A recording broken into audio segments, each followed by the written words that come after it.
Hello students, welcome to my class. আজকে আমরা পড়ব নিষেক এবং নতুন উদ্ভিদ গঠন।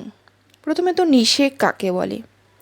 দেখো, সহজ সরল ভাষায় বলতে গেলে শুক্রাণু আর ডিম্বাণুর মিলনকে নিষেক বলে। এবার দেখো, তোমরা কখনো ভেবে দেখেছো এই যে ফুল থেকে আমরা জানি ফল হয়, ফলের মধ্যে থাকে বীজ। একটা ফুল থেকে কিভাবে ফল হতে পারে, বা ফলের মধ্যে বীজটাই বা আসলো কোত্থেকে? ফুলের আকার আকৃতি একদম আলাদা, ফলের আকার আকৃতি একদম আলাদা। এটা হচ্ছেটা কিভাবে? তো চলো ওটাই আগে জেনে নিই। নিষেক এবং নতুন উদ্ভিদ কিভাবে গঠন হচ্ছে। দেখো, এই যে সামনে যে তোমাদের ছবিটা আছে, এটা অ্যাকচুয়ালি কিসের ছবি? এটা একটি গর্ভাশয়, মানে গর্ভকেশর। আমরা পড়েছিলাম না, ফুলের বিভিন্ন অংশ, পুংকেশর, গর্ভকেশর। সেই গর্ভকেশর মধ্যে এটা দেখো গর্ভমুণ্ড, গর্ভদণ্ড, আর এটা হচ্ছে গর্ভাশয়। এই ছোট্ট একটি জিনিস, এটা এখানে তো ছবিটা অনেকটাই বড়, তাই না? কিন্তু আসলে তো গর্ভাশয় যে এতটা বড় হয় না, সেটা ছোট্ট একটু আকৃতির হয়। এবার দেখো, পরাগযোগ আমরা পড়েছি। পরাগযোগে কী হবে না, পরাগরেণু গর্ভমুণ্ডে আসবে। অর্থাৎ এই যে পরাগরেণুগুলো আছে, এগুলো কি হবে, এই যে গর্ভমুণ্ড সেখানটায় আসবে। পরাগযোগ হওয়ার পরে কি হবে, এই যে পরাগরেণুগুলো দেখছো, এই পরাগরেণুগুলো কি হবে, পরাগ নালী গঠন করবে। অনেকগুলো পরাগরেণুই আসবে গর্ভমুণ্ডের মধ্যে, কিন্তু সবার আগে যে পরাগনালী গঠন করতে পারবে সেই একমাত্র ডিম্বাণুর ভেতর প্রবেশ করবে। এবার এই যে পরাগনালী গঠন হচ্ছে, তার ভেতরেই দেখো পুং গ্যামেট সৃষ্টি হচ্ছে। এখানে একটা, এখানে একটা পুং গ্যামেট সৃষ্টি হচ্ছে। এই পুং গ্যামেট যখন সৃষ্টি হচ্ছিল, তখন এই যে ডিম্বাশয় বা গর্ভাশয় বলতে পারো, এর ভেতরও কতগুলো ঘটনা ঘটছিল। কীরকম? দেখো, এই যে সম্পূর্ণ অংশটা, লাল যে অংশটা, সেটাকে আমরা বলি ডিম্বক। এবার ডিম্বকের এই যে এই অংশটা, যে ফাঁকা যে অংশটা যেখান দিয়ে পরাগ নালীটা ঢুকে গেছে, সেই অংশটাকে আমরা বলছি ডিম্বক রন্ধ্র। এবার এই যে ডিম্বক রন্ধ্র, এই ডিম্বক রন্ধ্রের কাছে স্ত্রীরেণু থাকে। স্ত্রীরেণুটি কী হবে? স্ত্রীরেণুটি 2N যুক্ত। 2N অর্থাৎ ডিপ্লয়েড কোষ। এই ডিপ্লয়েড কোষটি মিওসিস পদ্ধতিতে বিভাজিত হবে। এবার মিওসিস পদ্ধতিতে আমরা কি জানি, 4টি কোষ তৈরি করবে, যেটা হ্যাপ্লয়েড হবে, অর্থাৎ অর্ধেক সংখ্যক হবে। এখানে যদি 4N থাকে তাহলে 2N হতো, এখন 2N আছে, সেক্ষেত্রে কী হবে, N হয়ে যাবে। তাহলে 2N থেকে স্ত্রীরেণু 4টি কী করবে, N যুক্ত হ্যাপ্লয়েড কোষ তৈরি করবে। এবার এই যে 4টি হ্যাপ্লয়েড কোষ তৈরি করছে, তার মধ্যে কিন্তু 3টি নষ্ট হয়ে যাবে। মনে করো এই 3টি নষ্ট হয়ে গেল, বাকি পড়ে থাকলো কটা? একটা।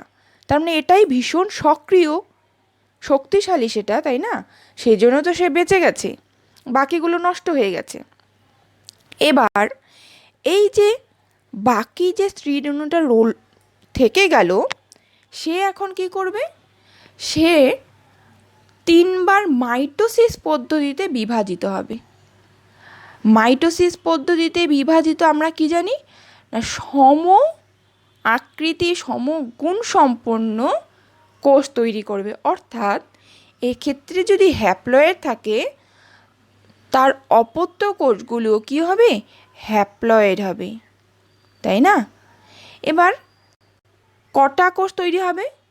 3বার যদি বিভাজিত হয় 2টা করে কোষ, তাহলে 2 টু দি পাওয়ার 3 অনুপাতে 8টা কোষ তৈরি হলো, তাই তো?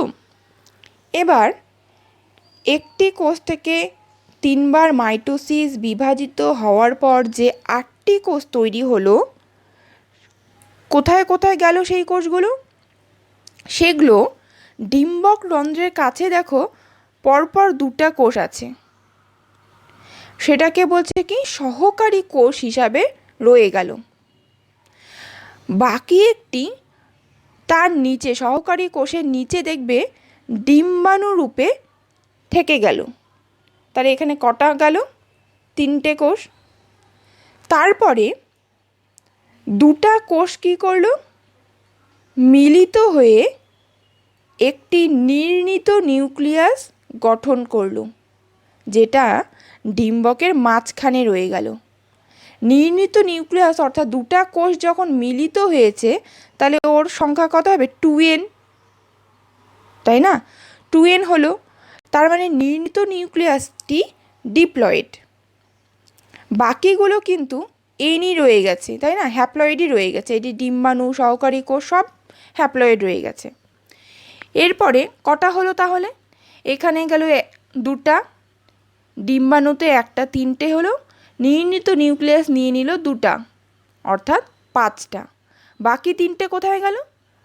বাকি 3টে কোষ এই যে ডিম্বকের কী হবে, নিচের দিকে প্রতিপাদ কোষ সমষ্টি রূপে রয়ে গেল। তাহলে 8টি কোষের হিসাব নিশ্চয়ই বুঝতে পারলে কোথায় কোনটা গেল। এইবার দেখো 8টি কোষ যখন এইভাবে রয়ে গেছে, তখন একদিকে পুংগেমেটও তৈরি হচ্ছে।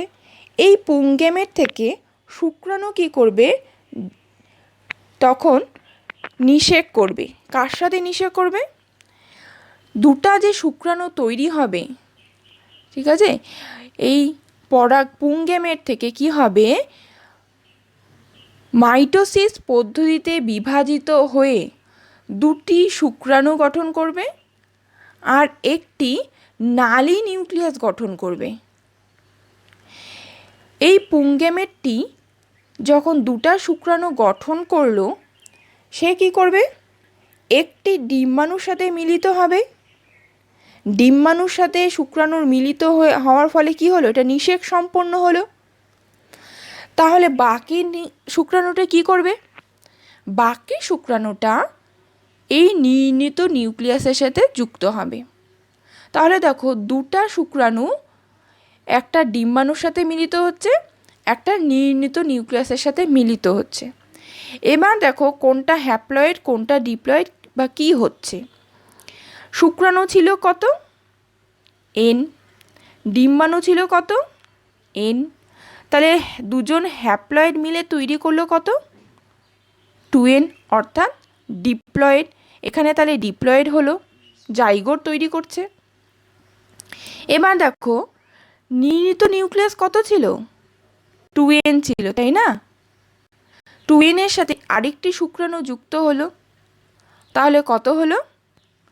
3n। এটা কিন্তু মনে রাখবে, এটা হচ্ছে ট্রিপ্লয়েড হলো। এই যে ট্রিপ্লয়েড হলো, এটা কি করবে?